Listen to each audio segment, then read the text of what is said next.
I'm Lauren, 26, and I never imagined returning from my beloved grandfather's funeral to find my childhood bedroom emptied and redecorated for my stepsister. My mom threw everything away, photos, yearbooks, all my memories, while I was grieving the man who practically raised me after my dad died. What nobody expected was that Grandpa left his house to me in his will. The look on my mother's face when I packed her bags and showed her the door is something I'll never forget. If you're watching this, I'd love to know where you're tuning in from. Hit that subscribe button and give this video a thumbs up if you've ever had to stand up for yourself against family. Your support means everything as I share this emotional journey with you all. My father died when I was just 8 years old. It wasn't a long illness where we had time to prepare. It was a sudden construction accident that changed everything in an instant. One day he was kissing me goodbye before work, promising to take me for ice cream that weekend. And the next day, he was gone. My mother, Elizabeth, was devastated. They had been high school sweethearts, married young, and built their life together. She found herself suddenly a 30-year-old widow with a young daughter and limited job prospects with her partial college education. The first few months after Dad's funeral were a blur of casseroles from neighbors, my mother's red-rimmed eyes, and the constant ringing of the phone as relatives and friends checked in. But gradually the calls slowed, the visitors stopped coming, and Mom had to figure out how to move forward. She took a job as an administrative assistant at a local insurance office, working long hours to make ends meet. I spent a lot of time alone or with babysitters who seemed to change every few weeks as Mom tried to find affordable childcare. That's when my grandfather Harold, my dad's father, stepped in. A retired carpenter with a small but comfortable house just across town, Grandpa started picking me up from school when Mom had to work late. At first, it was just occasional afternoons, but soon it became a routine. I'd spend weekends at his house while Mom picked up extra shifts. By the time I was 10, I was practically living at Grandpa's house during the summer months and any school breaks. "A child needs stability, Lizzie," I overheard him telling my mother once. "You work as much as you need to. Lauren is always welcome here." Grandpa became my rock. While Mom was physically and emotionally distant, drowning in her grief and the pressure of being a single parent, Grandpa was present in a way that made me feel seen and valued. He taught me how to bait a fishing hook at the small lake near his house, how to change a tire, how to identify different types of wood by their grain patterns in his workshop. He never talked down to me or treated me like I was too young to understand things. "You've got your father's mind," he would say, tapping his temple with a calloused finger. "Quick and curious. Never lose that, Lauren." My mother seemed almost relieved that Grandpa had taken such an interest in me. It freed her to work more to start dating again to try to rebuild her life. I understood this even as a child, but part of me still felt abandoned. The time at Grandpa's house became my refuge. His modest, 3-bedroom ranch-style home with the big workshop in the back became more of a home to me than our own house ever was. Grandpa was the one who noticed my artistic talent when I was 12 and started bringing home discarded architectural magazines from his retired colleagues. He set up a drawing table in one corner of his workshop and bought me proper sketching pencils. "Your dad could draw too," he told me. "Not as good as you, though. You've got a special eye for detail." By the time I was 15, Mom had cycled through a series of boyfriends, none lasting more than a few months. She seemed perpetually disappointed both in her romantic prospects and in her career, which had advanced only marginally despite her long hours. Our relationship had settled into a polite but somewhat distant pattern. We lived in the same house, but Grandpa's was where I felt at home. Then Richard entered the picture. I was 17, starting to think about college applications, when Mom met him at a work function. He was a client of her insurance firm, a successful real estate developer who had recently moved to our area to open a new office. 15 years older than my mother, divorced with a 15-year-old daughter named Megan, Richard represented everything my mother had been searching for: financial security, social status, and what she called a real partnership. Their courtship was whirlwind. Within 6 months, Richard had proposed and Mom had accepted. I was happy for her in some ways. She smiled more, seemed less stressed about money, and for the first time in years, she seemed to be thinking about the future with hope instead of dread. but there was also something unsettling about how quickly she transformed herself to fit into Richard's world. My mother, who had always been practical and no-nonsense, suddenly became concerned with appearances in a way she never had been before. She changed her hairstyle, updated her wardrobe, and started using phrases and opinions that seemed lifted directly from Richard's vocabulary. It was as if the woman who had raised me was being erased and replaced with a character more suitable to be a successful businessman's wife. The wedding was an elaborate affair at an upscale hotel, nothing like the small, intimate ceremony my parents had, according to the photos Grandpa kept in his living room. I stood awkwardly in a bridesmaid dress next to Megan Richards' daughter, who seemed as uncomfortable as I was with the whole situation. Megan and I had met only a handful of times before our parents' wedding. She was a quiet, serious girl who attended a private school on the other side of town. She seemed nice enough, if a bit reserved, and I made efforts to be friendly, knowing how strange it must be for her to suddenly have a stepsister after years of being an only child with her dad. "Your grandfather seems cool," she said to me at the wedding reception, the first real conversation we'd had. "He was telling me about the dollhouse he built for you when you were little." "He's the best," I agreed, feeling a small connection forming. "Maybe you can come over to his workshop sometime. He's teaching me how to make furniture." Megan had smiled at that, a genuine expression that softened her usually guarded face. "I'd like that," she said. After the wedding, we all moved into Richard's large house in the most expensive neighborhood in town. I had a nice enough room, but it never felt like mine. I kept most of my personal items and meaningful possessions in my room at my mother's old house, which she decided to rent out rather than sell, thanks to Grandpa's advice about holding on to property. "It's a good investment," Mom had said, though I later learned that Grandpa had made arrangements for them to pay much less than market rate rent, another way he was helping us even after Dad died. With my college plans already in motion, I had a partial scholarship to the state university to study graphic design supplemented by money Grandpa had been saving for me since my father died. I spent my senior year of high school feeling like a visitor in Richard's house. Mom seemed increasingly focused on her new life, her new husband, and integrating with his social circle. I retreated more and more to Grandpa's house, spending weekends and any free time there. Surprisingly, Megan sometimes asked to come along. Despite our 2-year age difference and very different upbringings, we found some common ground. She was interested in art, though her father pushed her toward more practical subjects, and she enjoyed the calm, no-pressure atmosphere of Grandpa's house compared to the perfection expected at home. "Your mom's different with my dad," Megan observed once as we sat on Grandpa's back porch. "Like she's always performing."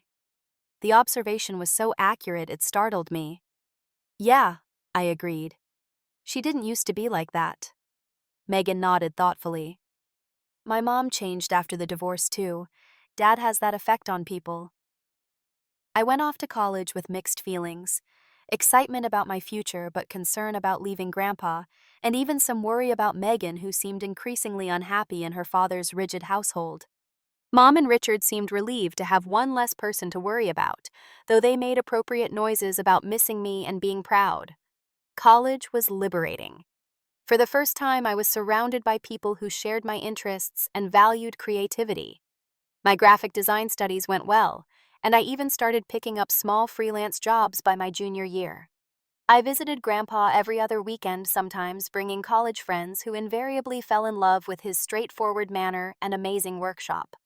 My visits home to Mom and Richard's house became less frequent and more strained. Mom seemed almost resentful of my independence, making pointed comments about my artsy career choice and how I'd never make any real money in that field. Richard was polite but distant, clearly viewing me as an obligation rather than family. Megan, now in her first year at the state university studying business administration at her father's insistence, seemed to be following the path of least resistance. After graduation, I found a job at a small design agency in the city about 30 minutes from Grandpa's house. I rented a tiny studio apartment with barely enough room for a bed and a desk, but it was mine, and I was proud of my independence.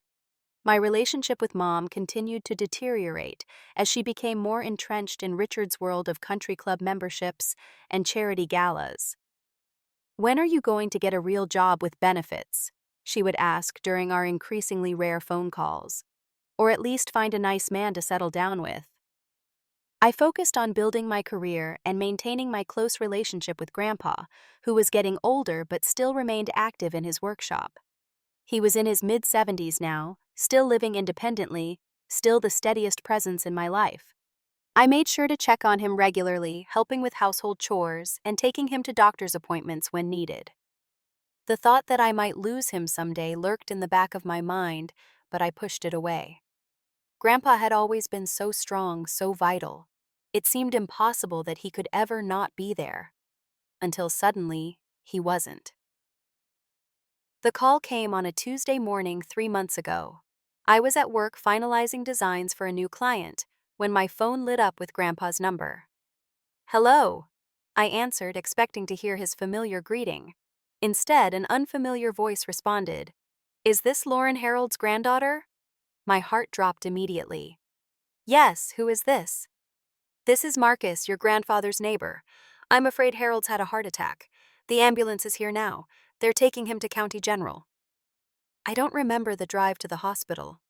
I must have told my boss something grabbed my things, but the next clear memory I have is running through the emergency room doors frantically asking for information about Harold Mitchell.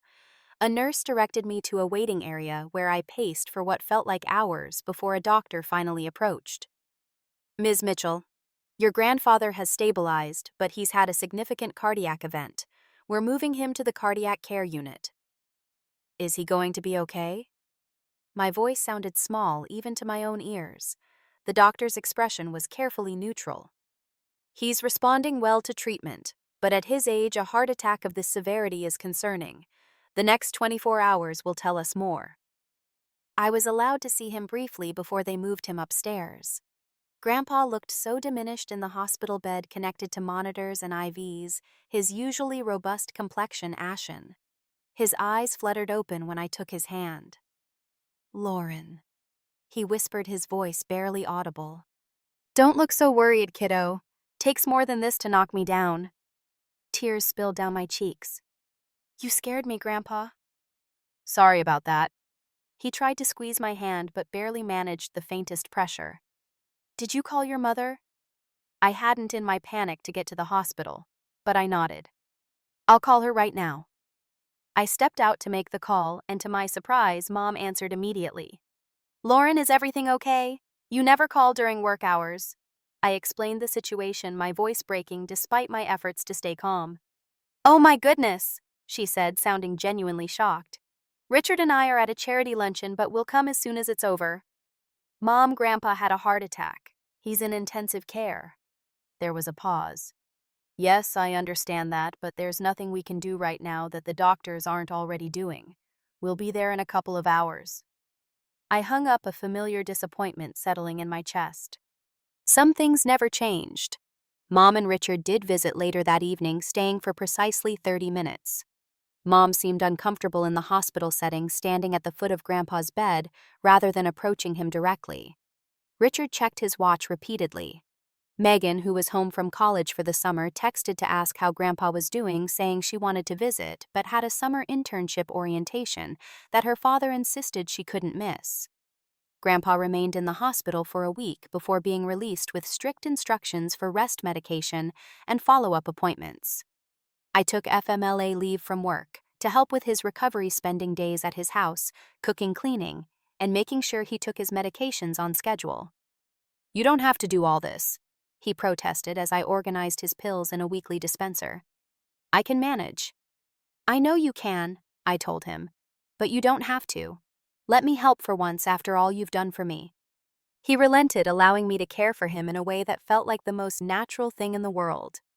We settled into a comfortable routine, watching old westerns in the afternoons, me working remotely from his kitchen table, while he napped evenings spent looking through old photo albums, while he told stories about my dad that I'd never heard before.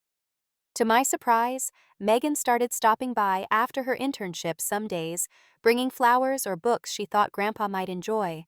She seemed genuinely concerned about his well-being, sitting with him and asking questions about his carpentry work or listening to his stories with real interest. "Your grandfather is such a good storyteller," she commented one evening as we walked to our cars. "And he listens too, like he actually cares what I think. That's Grandpa, I agreed. He's always been that way. You're lucky, she said simply, to have him. My mother visited exactly twice during Grandpa's recovery period, each time with Richard in tow, each visit lasting less than an hour. During the second visit, she seemed more interested in criticizing my extended absence from work than in Grandpa's improving health. You can't put your career on hold like this, Lauren, she said as we stood in Grandpa's kitchen. What if they replace you? Some things are more important than work, Mom, I replied, keeping my voice low so Grandpa wouldn't hear from the living room.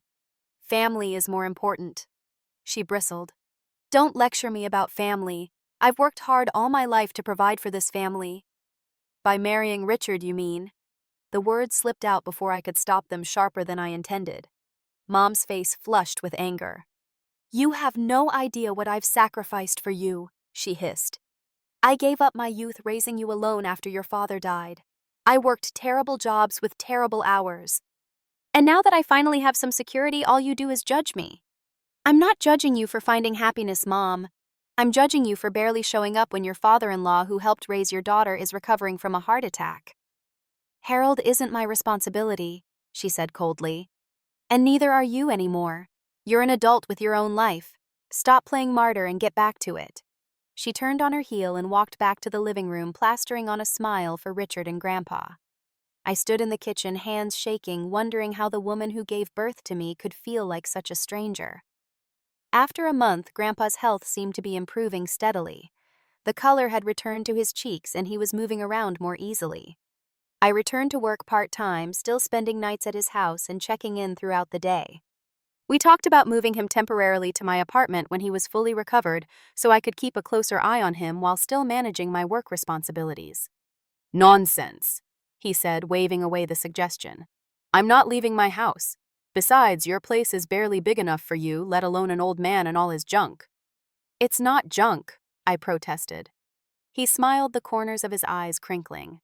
Some of it is, but it's my junk, and I like it where it is. We compromised with me agreeing to return to work full-time, but still spending several nights a week at his house. Things were looking up. Grandpa was taking short walks around the neighborhood, working on small projects in his workshop, despite my protests, and generally seeming more like his old self. Then came the second heart attack. I was at work when the call came, this time from the paramedics directly. By the time I reached the hospital, Grandpa was gone. The doctor explained that it had been massive, that he likely hadn't suffered long, that there was nothing anyone could have done. The words washed over me like waves, not quite penetrating the sudden overwhelming numbness that had enveloped me. I sat alone in a small consultation room for a long time, trying to process the impossible reality that Grandpa was gone. Eventually, I called my mother, the conversation brief and surreal. She expressed appropriate shock and sadness, promised to help with arrangements, said all the right things. But her voice held a detachment that made me feel even more alone in my grief. The days that followed were a blur of funeral home visits, paperwork, and phone calls to Grandpa's friends and former colleagues. My mother and Richard made appearances at key moments, selecting the casket, approving the obituary I had written. But the bulk of the arrangements fell to me. I didn't mind. It gave me something to focus on besides the gaping hole in my heart. The funeral was scheduled for a Friday, allowing people time to travel if needed. I spent the days leading up to it staying at Grandpa's house, sleeping in his recliner, because I couldn't bear to use his bed surrounded by his belongings that still held his presence so strongly I could almost believe he'd walk through the door at any moment. Megan stopped by the night before the funeral, bringing a homemade lasagna and sitting with me at Grandpa's kitchen table.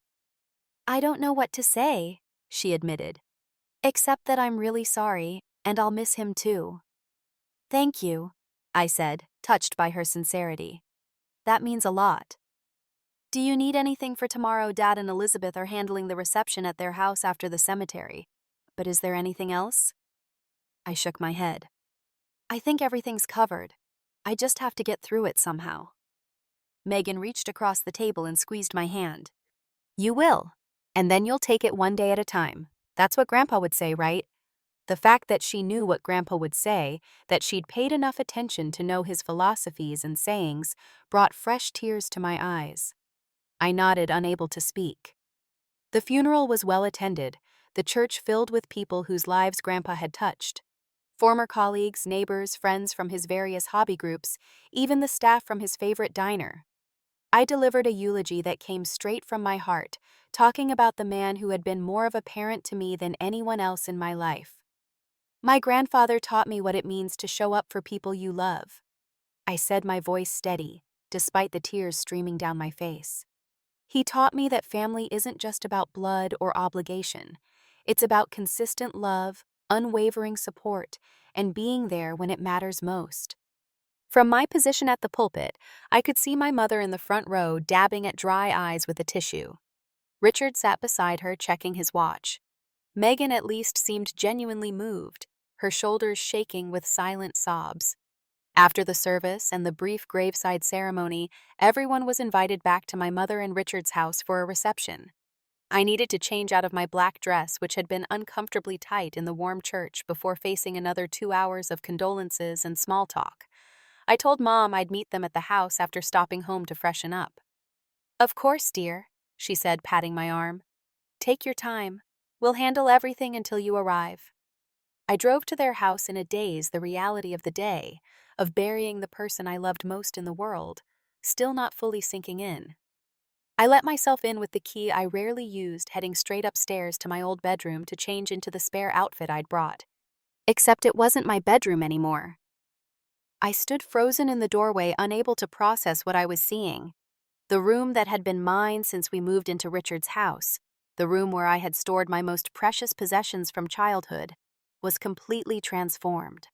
The walls, formerly a soft blue I had chosen, were now painted a trendy gray. My twin bed with its handmade quilt from Grandpa was gone, replaced by a queen-sized platform bed with an upholstered headboard. My desk, where I'd worked on art projects, had vanished, now the space occupied by a white vanity covered in makeup and hair products. All my things, my books, my high school yearbooks, the teddy bear I'd had since infancy, the box of letters from my first boyfriend, the sketchbooks filled with years of drawings, the photo albums documenting my childhood, all of it was gone. In its place were Megan's things, her cheerleading trophies, her fashion magazines, her laptop and school supplies, her clothes visible through the open closet door. It was as if I had never existed in this space at all. The initial shock gave way to panic. I flung open drawers, checked under the bed, looked in the closet, searching desperately for any sign of my belongings. Nothing. It was all gone.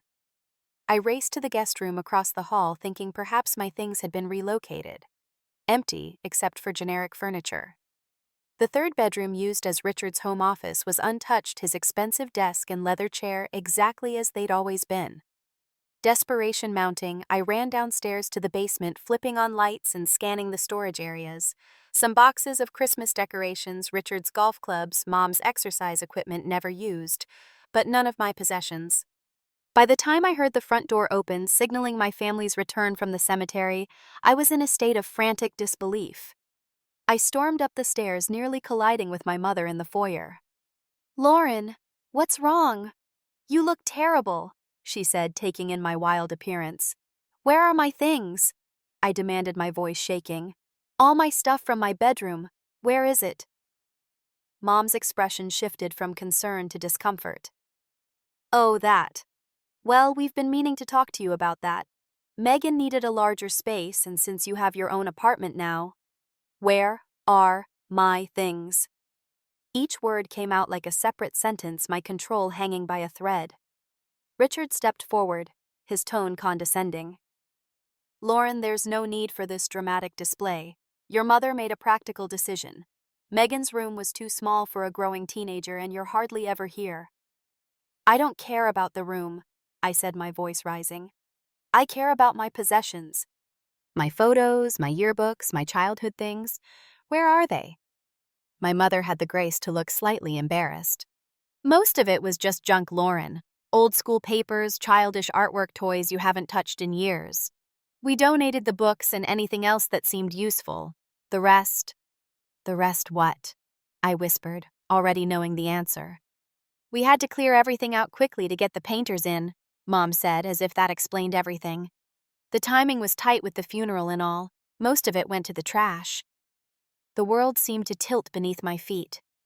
You threw away my things while I was at Grandpa's funeral, the photos of Dad, the drawings he made for me before he died, the quilt Grandpa made for my 5th birthday. Now, Lauren, Richard interjected, your mother made the best decision with the time constraints we had. Surely at your age you don't need to cling to childish mementos. I barely heard him. I was already moving toward the back of the house, flinging open the door to the garage where the large trash bins were kept. The regular pickup had been yesterday, I knew, but maybe, just maybe, some things remained. The large bin was nearly empty, freshly lined with a new bag. But beside it was a cardboard box, the kind used for office paper with "Goodwill" scrawled on the side in my mother's handwriting. Inside were a few books, a high school sports trophy, and at the bottom a torn photograph album with several pages ripped out. I pulled it out with trembling hands. It was one of several albums Grandpa and I had put together over the years, this one covering ages 10 to 13. The cover was bent, some of the plastic page coverings torn, but many of the photos were still intact. My father's face smiled up at me from one of them, his arm around my 8-year-old shoulders, as we stood in front of the dollhouse Grandpa had built for me. Tears blurred my vision as I clutched the damaged album to my chest. A movement at the garage door made me look up. Megan stood there, her expression horrified. "Lauren, I didn't know," she said quietly. "I swear I had no idea they were throwing your things away. Mom just told me I was moving to the bigger room while we were at the funeral home yesterday." I couldn't respond. The pain was too raw, too overwhelming. I pushed past her, past my mother and Richard, who had followed me to the garage, and headed for the front door. "Lauren, stop this nonsense," my mother called after me. "You're overreacting as usual. It was just old junk." I whirled around, rage temporarily overcoming grief.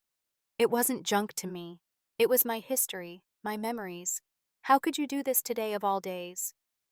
"We had to make decisions quickly," Richard said coolly.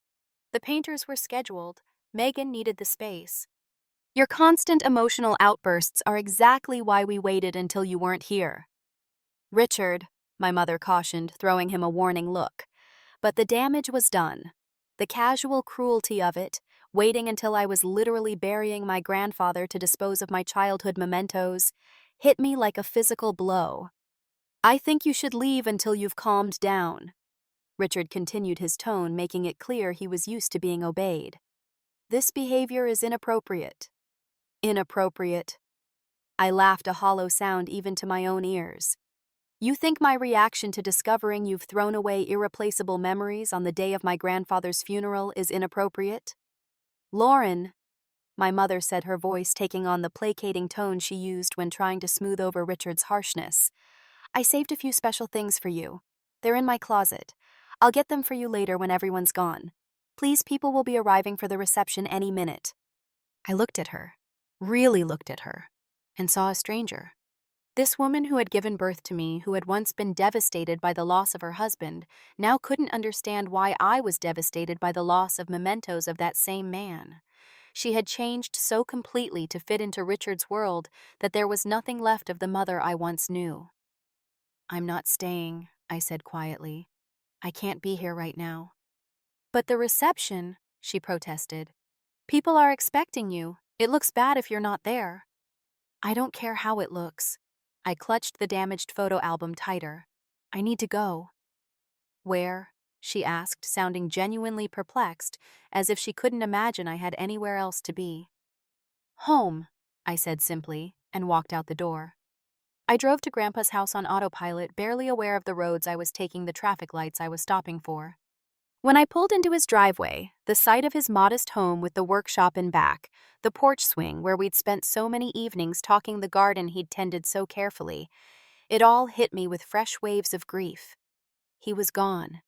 Really gone. And now many of my memories of him and my father were gone, too carelessly discarded by my mother and her husband, as if they meant nothing. I unlocked the door and stepped inside, the familiar smell of sawdust and coffee enveloping me. Without conscious thought, I made my way to Grandpa's recliner. the one where he'd sat every evening for as long as I could remember, and curled up in it, still clutching the damaged photo album. And finally, alone in the house where I'd always felt most loved, I allowed myself to truly break down. I sobbed until my throat was raw, until my eyes burned, until I had no tears left. Eventually, exhaustion claimed me, and I fell asleep in Grandpa's chair, surrounded by the echoes of his presence. The next morning, I woke stiff and disoriented, momentarily confused about where I was. Then the events of the previous day came rushing back. Grandpa's funeral, the discovery of my emptied bedroom, the heartless disposal of my possessions. Fresh grief washed over me, but it was tempered now by a dull anger that simmered just below the surface. My phone showed several missed calls and texts from my mother, ranging from concerned to irritated to outright angry, as the hours had passed with no response from me. There was also a text from Megan, separate from the family group chat. "I'm so sorry about what happened. I really didn't know they were throwing your stuff away.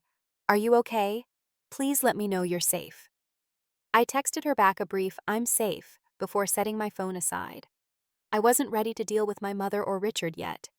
As I made a pot of coffee in Grandpa's kitchen, trying to find some semblance of normalcy in the routine, my phone rang with an unfamiliar number. I almost didn't answer, but something compelled me to pick up. "Hello, is this Lauren Mitchell?" a male voice inquired. "Yes, this is Lauren." "Ms. Mitchell, this is Edward Brennan from Brennan and Associates Law Firm. I was your grandfather's attorney. I'm calling to express my condolences for your loss, and to inquire if we might schedule a meeting regarding your grandfather's estate." I blinked in surprise. I hadn't given much thought to Grandpa's estate. He had lived modestly, and I assumed his affairs were simple. "Yes, of course. When would you like to meet?" "Would this morning be possible? Say 10 o'clock at our offices. The address is 1323 Oakwood Avenue." "That's fine," I agreed, glancing at the clock. It was just after 8. "I'll be there." After a quick shower and change into clothes, I kept at Grandpa's house. I drove to the law office, a small but professional-looking building in the older part of downtown. The receptionist showed me into a conference room where a middle-aged man with kind eyes and a neatly trimmed beard was waiting. "Ms. Mitchell, thank you for coming on such short notice," he said, standing to shake my hand. "I'm Edward Brennan. Please have a seat." I sat across from him, noticing a file folder with Grandpa's name on it in front of him. "First, let me say how sorry I am for your loss," he began. "Your grandfather was not just a client, but a friend. He spoke of you often and with great pride." "Thank you." I managed the lump in my throat, making it difficult to say more.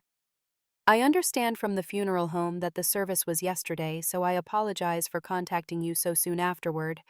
However, there are matters regarding your grandfather's will that require timely attention." "His will?" I asked, confused. I guess I hadn't thought much about it. I assumed everything would be simple. Mr. Brennan smiled gently. "Your grandfather was a thoughtful and methodical man. He updated his will 6 months ago and was very specific about his wishes."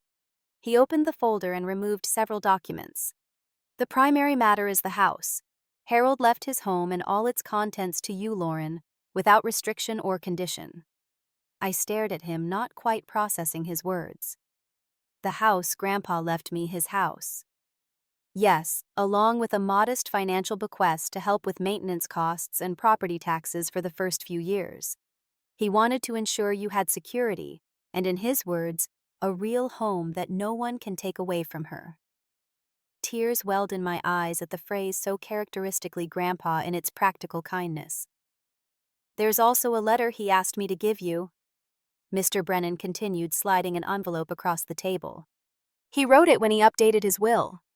With trembling hands, I took the envelope, recognizing Grandpa's neat, blocky handwriting on the front, "For Lauren."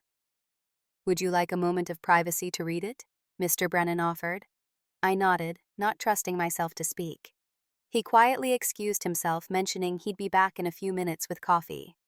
Alone in the conference room, I carefully opened the envelope and unfolded the letter inside. "Dear Lauren, if you're reading this, it means I've gone on ahead to see your dad. I hope it wasn't too soon. There's still so much I wanted to see you accomplish, so many more fishing trips and workshop projects I wanted to share with you.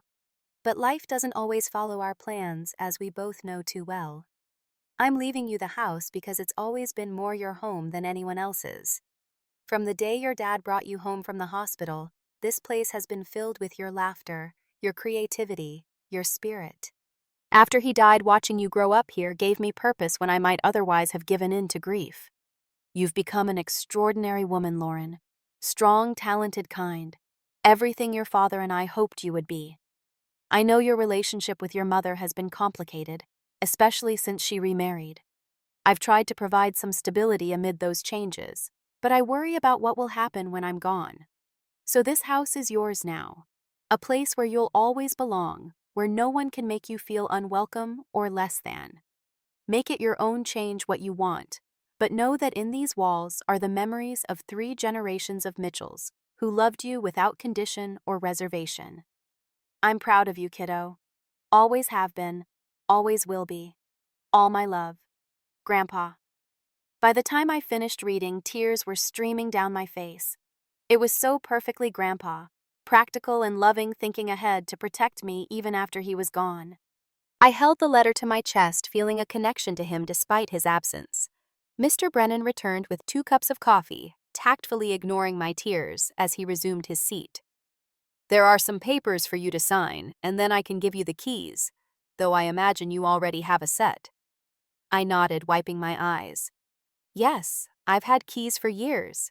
Grandpa's house has always been like my own home. That's what he said. Mr. Brennan smiled. He wanted to make it official. Now there are a few other matters. Your mother and her husband are not mentioned in the will. Harold was explicit about that. This surprised me. They're not mentioned at all. No. The only beneficiaries are you and a small donation to the local community college's woodworking program. When I asked Harold if he wanted to include your mother, he was quite firm in his refusal. Mr. Brennan hesitated. He mentioned there had been some disagreement between them about 6 months ago that cemented his decision. I frowned, trying to remember if Mom and Grandpa had argued recently. Then it clicked. 6 months ago was when Mom and Richard had come to visit during Grandpa's recovery from his first heart attack, when Mom and I had argued in the kitchen about my taking time off work to care for him. I need to call my mother, I said, the reality of the situation sinking in. She doesn't know about any of this. Of course, Mr. Brennan agreed. Take your time with the paperwork. The house is already legally yours as of Harold's passing, but there are some formalities to complete. I'll be in my office when you're ready. Left alone again, I took a deep breath and called my mother. She answered on the first ring. Lauren, where have you been? We've been worried sick. I stayed at Grandpa's house, I said, keeping my voice neutral. I'm at his lawyer's office now. There are some things we need to discuss. Can you and Richard meet me at Grandpa's house in an hour? There was a pause. His lawyer. What's this about? I'd rather discuss it in person. 1 hour at Grandpa's house. Another pause, longer this time. All right, we'll be there. I signed the necessary paperwork, listened to Mr. Brennan's explanations about property transfers and tax implications, and left with a folder of documents and a strange sense of both loss and gain. Grandpa was gone, but he had given me security and independence in a way that felt like his presence would continue to protect me. Driving back to what was now officially my house, I had time to process the implications. Not only did I now own a home outright, something I never expected at 26, but I had a decision to make about my mother and Richard. Given recent events, I wasn't feeling particularly charitable toward either of them. I arrived at the house first and sat on the porch swing waiting. Exactly 1 hour after my call, Richard's silver Mercedes pulled into the driveway. My mother emerged from the passenger side looking tense but composed in a casual but expensive outfit. Richard followed his expression, suggesting he had better things to do with his Saturday than meet at his deceased father-in-law's house. Lauren, Mom greeted me mounting the porch steps. You had us worried. It was inconsiderate to disappear like that, especially with all the out-of-town relatives still here. Is that really your primary concern right now? I asked, not moving from the swing. That I embarrassed you by not attending the reception after you threw away my childhood memories. Richard made an impatient noise. Are we going to rehash this again? Your mother has apologized. What's done is done. Actually, she hasn't apologized, I pointed out. But you're right about one thing. What's done is done. Please come inside. We have things to discuss. I led them into the living room, the same room where we'd gathered countless times over the years for holidays, Sunday dinners, and casual visits. It felt different now, knowing it was mine, knowing Grandpa had wanted me to have this sanctuary. "What's this about Lauren?" my mother asked, perching on the edge of Grandpa's sofa, looking around the room as if seeing it with new eyes. "Why were you meeting with Harold's lawyer?" "Grandpa left a will," I said simply. "I was meeting with Mr. Brennan to go over the details." "A will?" Mom looked surprised. "I didn't know Dad had formalized anything. What did it say?" I took a deep breath, steeling myself for their reaction. "He left the house to me, and everything in it." The silence that followed was absolute. My mother's face went through a series of expressions: surprise, confusion, hurt, and finally calculation. Richard was less subtle, his eyes narrowing as he visibly assessed the property's value. "That can't be right," Mom finally said. "Dad wouldn't have left everything to you without discussing it with me first." "Apparently he did," I replied. "Mr. Brennan said Grandpa updated his will 6 months ago after your last visit during his recovery." Mom's face flushed. "That was when he was still recovering from his heart attack. He wasn't thinking clearly. We can contest this." "On what grounds?" I asked. "Mr. Brennan said Grandpa was of completely sound mind when he made the changes. There were witnesses, everything was done properly." "It's not about legality," Mom protested. "It's about fairness. I'm his daughter. This house should rightfully come to me, then to you eventually." Richard leaned forward, his business persona taking over. "Lauren, you have to understand how this looks. A young single woman convincing an elderly man to leave her his most valuable asset while excluding his own daughter. It raises questions." My temper flared. "Questions about what exactly?" "About the fact that I was the one who checked on him daily for years, the one who took leave from work to care for him after his heart attack, the one who made his funeral arrangements while you two were too busy with your charity luncheons to be bothered." "Now wait just a minute," Richard began, but I cut him off. "No, you wait. For years I've watched you both treat Grandpa like an obligation rather than family. You visited when it was convenient, called when you remembered, and generally acted like he should be grateful for your minimal attention. Meanwhile, he was the one who helped Mom make rent after Dad died, who practically raised me while she worked, who supported this family in ways neither of you have ever acknowledged." My mother stood up, her face tight with anger. "That's not fair, Lauren. I did the best I could as a single mother. I worked hard to provide for us." "I know that," I acknowledged. "And I've never blamed you for working or for struggling after Dad died. What I blame you for is forgetting where you came from, who helped you when you needed it most, and trading your genuine relationships for status and convenience once Richard came along." Richard stood as well, his height meant to intimidate. "This is outrageous. Elizabeth was a devoted daughter and has been nothing but supportive of you despite your constant emotional manipulations." I laughed, the sound sharp and unexpected even to me. "Supportive? Is that what you call throwing away my most precious possessions while I was at my grandfather's funeral? Is that your definition of support?" "Lauren." My mother tried again, her tone shifting to placating. "I understand you're upset about your things. I truly am sorry about that. It was poor timing and poor judgment on my part. But this house, it's simply not right for you to keep it all for yourself." "What would be right in your opinion?" I asked. "Selling it and splitting the proceeds, letting you and Richard move in. What exactly do you think should happen here?" My mother glanced at Richard before responding. "Well, the practical thing would be to sell it. The market is good right now, and this neighborhood has appreciated significantly. We could divide the proceeds, maybe not equally but fairly." And there it was, the real agenda. Not preserving Grandpa's home or honoring his wishes, but converting his most personal possession into cash as quickly as possible. "I'm not selling," I said firmly. "Grandpa wanted me to have this house to live in it, to make it my home. That's exactly what I intend to do. Richard made a dismissive gesture. Be reasonable, Lauren. You have your apartment in the city. This house is too big for one person. It needs maintenance repairs. The property taxes alone are covered, I interrupted. Grandpa thought of everything. There's money set aside specifically for maintenance and taxes for the first few years until I'm more established in my career. My mother's expression hardened. So he really did plan this, cut me out completely. He didn't cut you out, Mom. You walked away years ago.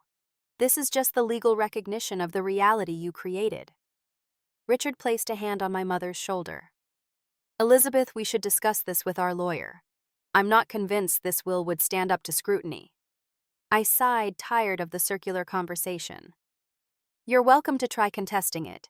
Mr. Brennan said that's your right, but he also said Grandpa was meticulous in making sure everything was legally sound.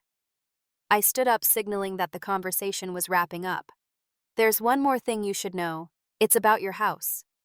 My mother frowned. What about our house? We own it outright. Actually, you don't, I said quietly. You've been renting it from Grandpa all these years. He owned the property and was charging you well below market rate as a way to help out after Dad died. You never actually made any mortgage payments, just rent to Grandpa. The color drained from my mother's face. That's not possible. We've been making payments for 18 years. To Grandpa, not to a bank, I clarified.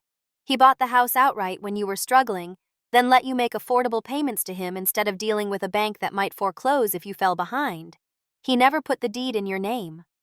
Richard looked stunned. Are you saying we don't own our home? That's absurd. Elizabeth, tell her that's not true. My mother didn't respond, the truth evidently dawning on her. Dad said he was helping with the mortgage, she whispered. I never asked for details. I just assumed. He was helping, I confirmed, by eliminating the mortgage entirely and becoming your landlord instead. A very generous one who never raised your rent in 18 years despite property values tripling in that time. So who owns the house now? Richard demanded, though I could see in his eyes that he already knew the answer. I do, I said simply. Along with Grandpa's house, he left me all his other assets and property, including your house. The silence that followed was deafening. My mother sank back onto the sofa, her legs seemingly unable to support her. Richard remained standing, his face flushed with anger. This is outrageous, he sputtered. We've been paying on that house for years. We've made improvements, maintained it. You can't just… I can, I interrupted calmly. And I've made a decision. You have 60 days to find a new place to live. What? My mother gasped. You're evicting us, your own mother. I'm terminating your lease with appropriate notice, as is my legal right as the property owner, I corrected. After the way you've treated me, especially throwing away my possessions while I was at Grandpa's funeral, I don't particularly want to be your landlord. You can't do this, Richard insisted. We'll fight it. You can try, I acknowledged. But according to Mr. Brennan, the law is on my side. 60 days is generous. Legally, I only need to give 30. Where are we supposed to go? My mother asked, her voice small. That's not my problem, I replied, echoing the dismissive tone Richard had used the day before when talking about my discarded possessions. I'm sure with Richard's successful business you'll find somewhere suitable. Richard's face darkened further. You'll regret this, Lauren. I have connections in this town. I can make things very difficult for you. I met his gaze steadily. Are you threatening me, Richard? Because that would be unwise. Mr. Brennan is expecting me to call him after our meeting, and I'd be happy to relay any threats you make. He took a step back, realizing he'd overplayed his hand. This isn't over, he muttered. Actually, it is, I said, moving toward the front door. I've said what I needed to say. You have 60 days to find new housing. I'll have formal notice delivered by messenger on Monday. Lauren, please. My mother tried once more, tears now streaming down her face. We can work this out. We're family. The irony of her suddenly remembering family ties wasn't lost on me. Funny that didn't seem to matter yesterday when you were throwing away the only photos I had of Dad. It didn't matter when you couldn't be bothered to help with Grandpa's care after his heart attack. It didn't matter all the times you chose Richard's comfort over my feelings. I opened the front door. Please leave now. I have a lot to do here. As they walked out, my mother paused on the porch. I never meant to hurt you, she said softly. I just wanted a better life for us. No, Mom, I corrected gently. You wanted a better life for yourself. There's a difference. I closed the door behind them, leaning against it as their car started and drove away. The house felt suddenly very quiet, very empty, and very much mine. I slid down to sit on the floor, overwhelmed by the events of the past 24 hours, by the losses and gains, by the severing of one set of family ties and the posthumous strengthening of another. In the silence, I could almost hear Grandpa's voice. You'll be okay, kiddo, one step at a time. And for the first time since his death, I started to believe it might be true. In the days that followed, I began the process of making Grandpa's house, my house now, feel like home. I took another week off work explaining the situation to my understanding boss and focused on sorting through Grandpa's belongings with care and respect. His closet still held his flannel shirts, each one bringing back memories of fishing trips and workshop projects. His medicine cabinet contained the aftershave he'd used for decades, the scent bringing tears to my eyes when I uncapped the bottle. His workshop was exactly as he'd left it, tools arranged with precision, a half-finished birdhouse on the workbench. I didn't rush the process, taking time to decide what to keep, what to donate, what to store for later consideration. Some decisions were easy. His clothes went to a veterans organization he had supported, his everyday dishes to a women's shelter. Other items were impossible to part with. His favorite recliner, the fishing rod we'd used together for years, the collection of workshop journals where he'd documented every project. The most precious discovery came 3 days after the confrontation with my mother and Richard. While sorting through Grandpa's bedroom closet, I found a large plastic storage bin tucked in the back, labeled simply, Lauren's Things, in his neat handwriting. Inside were treasures I thought lost forever, childhood art projects he'd saved, report cards with his proud comments written in the margins, photographs documenting every stage of my life. There was even the small wooden jewelry box he'd made for my 10th birthday, containing the bracelet my father had given me before he died. Tears flowed freely as I realized Grandpa had been safeguarding these memories all along, perhaps sensing that they might not be safe elsewhere. It was one final gift from him, the preservation of my history when others had deemed it disposable. On the 4th day, an unexpected knock at the door interrupted my sorting. I opened it to find Megan standing nervously on the porch, a small duffel bag at her feet. "Hi," she said awkwardly. "I hope it's okay that I came. I wanted to see if you were all right." "I'm okay," I replied, surprised by her visit. "Do you want to come in?" She nodded, picking up her bag and following me inside. We sat in the living room, the same space where I'd confronted my mother and Richard days earlier. "I heard what happened," she said after a moment of silence. "About the will and the house and everything. I'm sure your dad had plenty to say about it," I remarked, unable to keep the edge from my voice. Megan looked down at her hands. "He's really angry. Mom's just crying all the time. They're looking at condos, but Dad keeps saying they're going to fight it."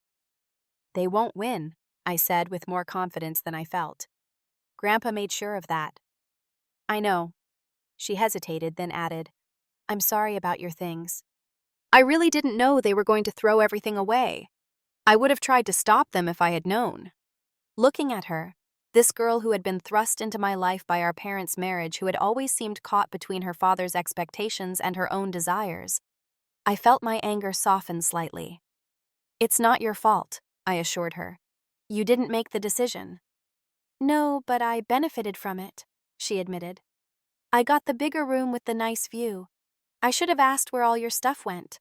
I didn't think about it until I saw you in the garage with that torn photo album." We fell silent again, the weight of everything that had happened hanging between us. "Mom said you're evicting them," Megan finally said, her voice small. "I'm terminating their lease," I corrected. "There's a difference." "What about me?" she asked, meeting my eyes for the first time. "Where am I supposed to go?" The question caught me off guard. In my anger at my mother and Richard, I hadn't given much thought to how my decision would affect Megan.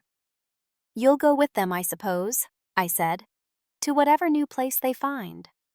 Megan's expression fell. "Dad's looking at 2-bedroom condos. He says I can have the second bedroom when I'm home from college on breaks, but otherwise it'll be his home office." The familiar pattern of Richard prioritizing his convenience over his daughter's needs didn't surprise me, but it still angered me on Megan's behalf. "That's not fair to you," I observed. "Nothing about this is fair," she replied with unexpected bitterness. "Not what they did to you, not what you're doing to them, not any of it." Her words stung, but I couldn't deny the truth in them. The cycle of hurt and retaliation rarely resulted in true justice. "You're right," I acknowledged. "It's all pretty messed up." Megan looked around the living room, taking in the half-filled donation boxes and stacks of Grandpa's belongings I was sorting. "What are you going to do with this place? It's pretty big for just one person." "I'm going to live here," I said simply. "It's always felt more like home than anywhere else. I'll give up my apartment in the city, make the commute to work." "It's a nice house," she offered. "Your grandfather kept it up really well." "He did everything well," I said, a fresh wave of grief washing over me. "He was the most reliable, consistent person I've ever known." Megan nodded, then took a deep breath as if gathering courage. "Lauren, I need to ask you something. It's a lot, and you can totally say no, but can I stay here just for a while until I figure things out?" I stared at her in surprise. "Stay here with me." She rushed on words, tumbling out nervously. "Just temporarily. Things at home are really tense right now. Dad's angry all the time. Mom's crying. They're fighting about money and where to move. I'm supposed to go back to college in a few weeks anyway, but until then, I just need some space from all of it." "Does your dad know you're asking me this?" Megan looked down again. "No. He thinks I'm staying with my friend Jess for a few days. He'd be furious if he knew I came here." I considered her request, weighing my lingering anger at her parents against the reality that Megan, like me, was caught in the crossfire of adults who should have known better. "You can stay," I decided. "The guest room is basically empty now anyway. But this isn't about taking sides against your dad. Okay, this is just giving you some breathing room." The relief on her face was immediate and genuine. "Thank you. Really. I promise I won't be any trouble." "We'll need some ground rules," I cautioned. "And this is temporary just until you go back to school." "Of course," she agreed quickly. "Whatever you say." That night, as we ate takeout pizza in Grandpa's kitchen, my kitchen now, I found myself studying Megan with new eyes. At 19, she was at a crossroads in her life, pulled between her father's expectations and her own emerging identity. I recognized the struggle from my own experience. "You don't really want to study business, do you?" I asked, suddenly remembering conversations we'd had years earlier about her interest in art. She looked startled, then shrugged. "It doesn't matter. Dad's paying for college, so he gets to decide my major." "That's not how it works," I countered. "It's your life, your future." "Easy for you to say," she muttered. "You had your grandfather supporting your choices. Who do I have?" The question hung in the air between us, uncomfortable in its raw honesty. Who did she have indeed? A father who saw her primarily as an extension of himself, a stepmother who had changed herself to fit into his world, and now a stepsister who had evicted her parents from their home. "Maybe you have me," I offered tentatively. "I mean, we're not exactly close, but I get what it's like to have parents who don't understand your choices." Megan looked skeptical. "You'd help me go against my dad, after everything that's happened." I considered this. "I'd help you figure out what you actually want, separate from what your dad wants for you. There's a difference." She was quiet for a long moment, pushing pizza crust around her plate. "I always liked drawing," she finally said. "And photography. I've been taking a lot of pictures at school just on my phone. Nothing serious." "Can I see them?" I asked. She hesitated, then pulled out her phone, scrolling to her photo gallery. "They're not very good." But they were good, surprisingly so. Candid shots of campus life, architectural details of old university buildings, portraits of friends that captured genuine emotion rather than posed smiles. She had an intuitive understanding of composition and light that couldn't be taught. "These are really good, Megan," I said sincerely. "You have a natural eye for it." She blushed, pleased but embarrassed by the praise. "It's just a hobby."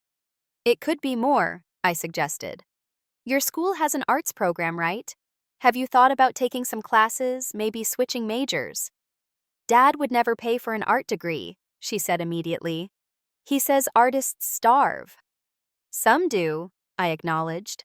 "Others build successful careers. I did with graphic design." "Yeah, but that's different. That's commercial." "So is photography," I pointed out. "Wedding photographers, commercial photographers, photojournalists.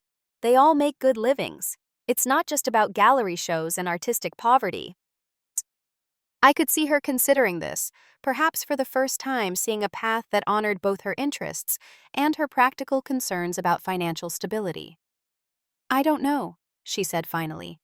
"It's a lot to think about." "You don't have to decide tonight," I assured her. "But don't dismiss something you love just because someone else doesn't understand its value." We cleaned up dinner together, falling into an unexpectedly comfortable routine for two people who had never lived together before. As Megan headed upstairs to the guest room, she paused on the landing. "Lauren, thanks. Not just for letting me stay, but for seeing me, I guess." Her words echoed what I had always valued most about my relationship with Grandpa, the feeling of being truly seen and valued for who I was, not who someone else wanted me to be. "You're welcome," I said simply, and watched her disappear up the stairs. Later that night, as I sat in Grandpa's recliner, my recliner now, I reflected on the strange turns life had taken in the week since his funeral. I had lost him, found his final gift to me in this house, severed ties with my mother and Richard, and somehow gained a tentative connection with my stepsister. None of it was what I had expected, but as Grandpa always said, life doesn't follow the blueprints, kiddo. You just have to adjust your measurements and keep building. So that's what I would do. Keep building one day at a time in this house that represented both my past and my future. The weeks that followed established a new rhythm to my life. I returned to work, commuting from my new home, gradually settling into a routine that felt both strange and right. Megan and I developed an unexpected compatibility as temporary housemates. She was neater than I expected, helpful around the house, and respectful of my space and privacy. In the evenings, we often found ourselves in the kitchen, cooking simple meals together, and talking about everything from college life to her complicated relationship with her father. Sometimes we sat on the back porch where Grandpa and I had spent so many evenings watching fireflies emerge in the summer twilight. "Your grandfather was really lucky," Megan commented one evening about 2 weeks into our arrangement. "How so?" I asked, curious about her perspective. "He knew exactly who he was," she explained. "What he valued, what he stood for. He didn't change for anyone." I nodded, understanding exactly what she meant. "That was Grandpa. Solid as oak, Mom used to say. Before she changed," Megan finished for me. "I never knew her before my dad, but sometimes I see glimpses of someone different when she doesn't think anyone's watching." This observation surprised me. I had been so focused on my own hurt and disappointment with my mother that I hadn't considered how Megan might see her, or how my mother might be different in private moments. "What do you mean?" I asked. Megan shrugged. "Just little things. She keeps this old photo of you and your dad in her bedside drawer. I saw her looking at it once when Dad was out of town. And sometimes she drives by this house, just slowly passes by when she thinks no one notices."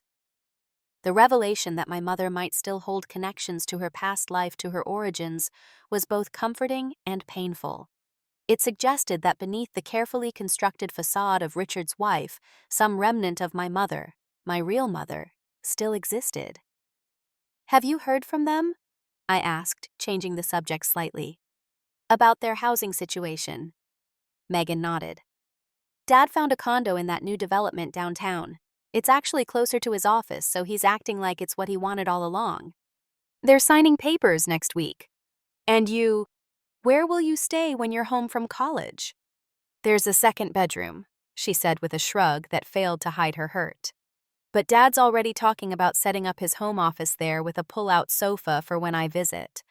Mom tried to argue for a bigger place, but he said it doesn't make sense to pay for space that's empty most of the year. Richard's practicality, as always, trumped emotional considerations. I felt a surge of protectiveness toward Megan that surprised me in its intensity. That's not right, I said firmly. You deserve your own space in your parents' home, even if it's not full-time. Megan gave me a sad smile. It's fine. I'm used to it. Dad's always been this way, practical to the point of coldness. It's why my mom left him. This was new information. In the years since our parents had married, Megan had rarely spoken about her mother or the divorce. I didn't know that was why they split up, I said cautiously, not wanting to pry, but curious about this glimpse into their history. Yeah, Mom said she felt like a line item in his budget, not a partner. Megan traced patterns on the porch railing with her finger. She tried for years to make it work, but eventually she realized he wasn't going to change. That's when she filed for divorce. Where is your mom now? I asked, realizing I knew almost nothing about this woman who had been married to Richard before my mother. California. She remarried a few years ago to this really nice guy who teaches music at a high school. They have twins now, my half-brothers. Megan smiled, a genuine expression that lit up her face. They're 4 and completely wild. I visit during summer breaks sometimes. That sounds nice, I offered. Do you wish you lived with them instead? Megan considered this. Sometimes, but it's complicated. Dad fought for primary custody when I was little, and by the time I was old enough to have a say, Mom had remarried and moved across the country. Starting over seemed harder than just sticking it out with Dad. She paused. Plus, there was your mom. She tried really hard in the beginning, you know. Did she? I asked, genuinely curious about how my mother had been as a step-parent. Yeah, she was super interested in my life, came to all my school events, tried to do girl things with me that Dad never thought of. It was nice having a woman around who cared. Megan's expression turned thoughtful. But then she started changing, getting more focused on appearances, on Dad's business associates, on fitting into his world. She stopped being so present. Her description matched my own experience. My mother's gradual transformation from the woman who had raised me to someone almost unrecognizable. I'm sorry, I said. For both of us. Megan nodded, and we sat in companionable silence as darkness fell completely, each lost in our own thoughts about the parents who had disappointed us in different ways. The next morning, as I prepared for work, Megan appeared in the kitchen with an unexpected announcement. I've been thinking about what you said about photography. She began, fidgeting with the sleeve of her sweatshirt. About it being a potential career, not just a hobby. Yes, I encouraged, sensing her nervous energy. I looked up the art department at school. They have a photography concentration within the fine arts major. And there's this professor who's actually pretty famous in the commercial photography world. Her words came faster now, excitement building. I emailed her last night and she agreed to meet with me next week to look at my portfolio and talk about possibly transferring into the program. Megan, that's fantastic, I exclaimed, genuinely happy for her. What made you decide to reach out? She hesitated, then said, partly our conversations, but also being here in this house, your grandfather's house. It feels like a place where people are allowed to be themselves. Her observation struck me deeply. That was exactly what Grandpa's house, my house now, had always been, a sanctuary where authentic selves were not just accepted, but celebrated. It is that kind of place, I agreed softly. Grandpa made sure of it. There's just one problem. Megan continued, her enthusiasm dimming slightly. Dad's paying for college. If I switch majors without his approval. I understood her concern immediately. Richard used financial support as a form of control, and withdrawing it would be his first response to Megan's assertion of independence. Let's think this through, I suggested. You're on scholarship for part of your tuition, right? She nodded. About half. Dad pays the rest plus housing and expenses. And you'll be a sophomore this fall. Yes, with some AP credits from high school, so I'm actually a bit ahead. I considered the situation. What if you don't tell him right away? Take some photography classes as electives this semester, build your portfolio. Maybe apply for art department scholarships for next year. Then, when you have a more concrete plan and possibly additional financial support, you can present it to him as a decision rather than asking permission. Megan looked both intrigued and terrified by this suggestion. You think I should just do it without telling him? Not exactly, I clarified.